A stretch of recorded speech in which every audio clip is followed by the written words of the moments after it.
So you may have seen the news that the Premier League is going to split the summer transfer window later this year between the 2024-25 season and the start of next season, 25-26. And you might be wondering, why have they done that? What's going on here? Why is the window opening for like 10 days, the closing, and then reopening? Well, it's all to do with the FIFA Club World Cup. So the transfer window in the Premier League normally runs from the start of June until the 1st of September, or around that date.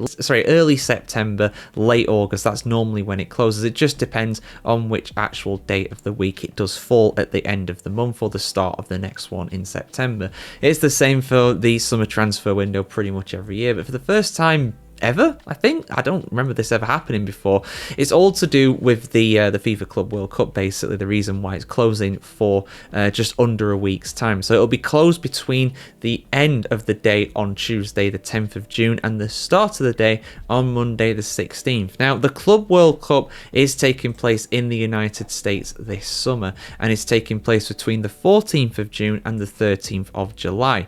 Now, I imagine that due to the registration process and everything like that, that'll actually take place all the way up until pretty much the start of the tournament. The teams will need to register which players they want to play for it. Same as like the Champions League, the Europa League, the Premier League. You have to register and declare which players you are going to play with. Of course, you know, there are things like homegrown player rules and academy player rules, depending on whichever competition, under 21 rules as well. Just depends on your actual, the players that you've got. I'm not sure what the actual layout of the registration process is for the Club World Cup, but that's essentially why it is closing for just under a week's time. Now, this will only affect two clubs. This will only affect Chelsea and Manchester City, but this pretty much does mean that there's no chance of them losing one of their players right on the eve of the tournament because of that. Realistically, that probably wasn't going to happen anyway, but that, of course, is now prevented by that. So that's essentially what's going on there with that. There's only two Premier League clubs that are involved in the Club World Cup this year,